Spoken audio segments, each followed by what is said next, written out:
Good morning. It's day 41, and I promised that today was going to be a story about one of my quick fix ideas that didn't turn out so well.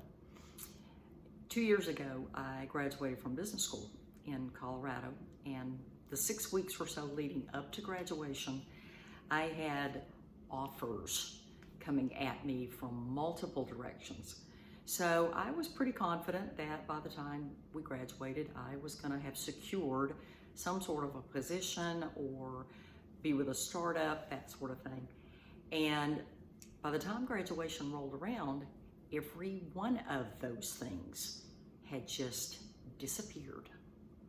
People were going back to real life, and suddenly, okay, I'm moving back to this place and I'm moving back to this place, and so everybody just scattered.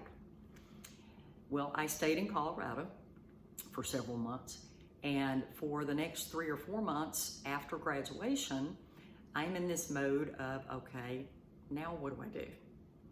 So I was contemplating, do I find a headhunter and go back to a COO type role, which I really enjoyed, or do I start my own business?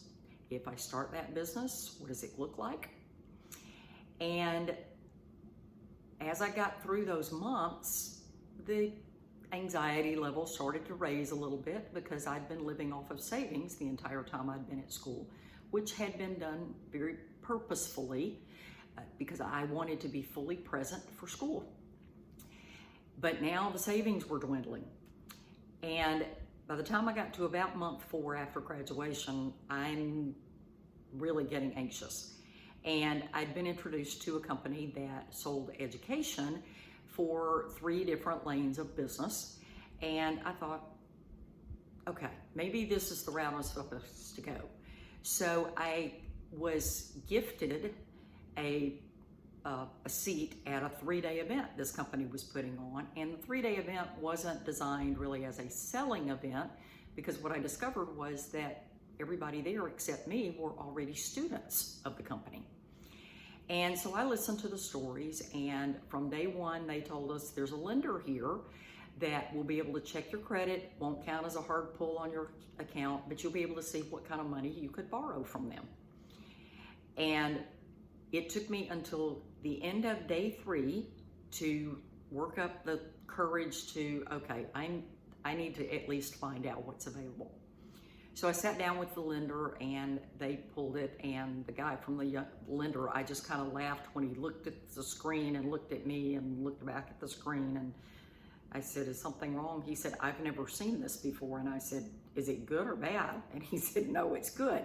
Well, he proceeds to show me what my score was, and I, at that time, didn't really realize what it was.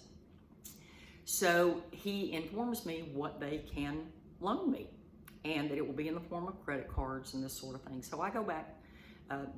The event was about 2 hours from my home, so I went home, and over the next week or so, I'm having to go back and forth with him by email while they are placing applications with different credit card companies. And when it was all said and done, there was enough credit available to use 60% of it to pay for everything with this company: the coaching, the events, the education. Well, against that gut instinct that went, are you sure you want to do this? And after having talked with a couple of people who I really trusted, and not directly asking them if they would loan me the money, but having the discussion about it and realizing I can't show them a return on their investment. I can't show them hard numbers.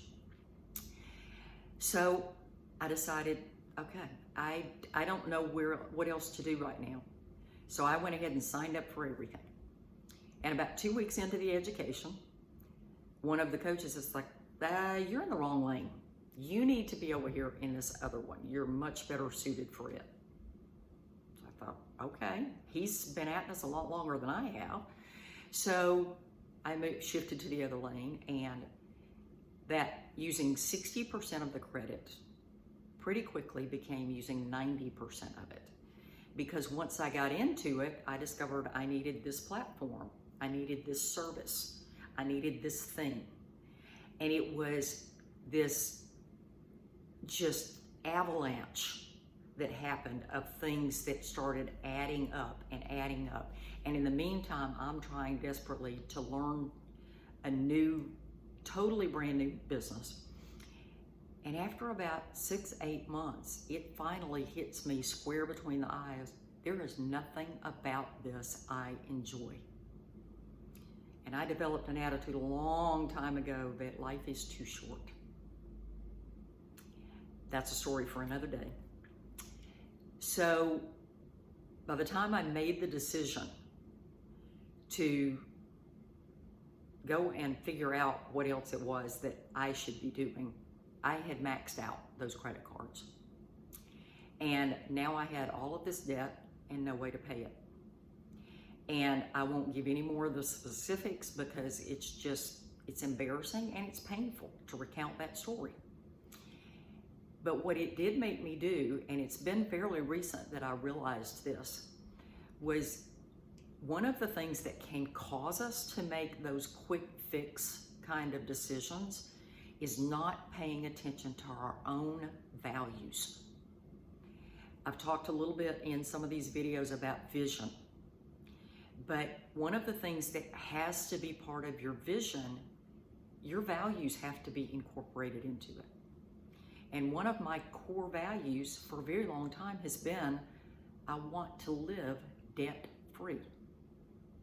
The one exception I've made to that was a car payment, and I could always afford it without any issue.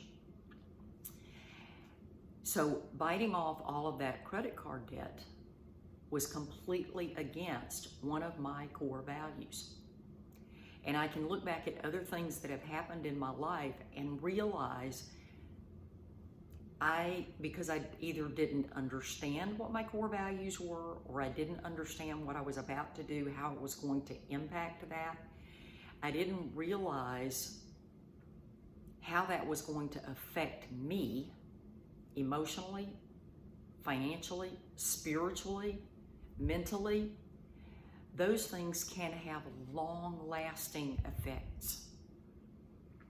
And so my admonition to you today is, before you go for another quick fix, sit down with your vision for your life and look at it through the lens of your core values and figure out, is this something that is in line with these things, or is this something I'm going to regret? Hopefully, you're not stuck in one of those things right now, but if you are, there's a process for getting out, and that's something we're going to talk about later. It is day 41. I'm signing off, and I'll see you tomorrow.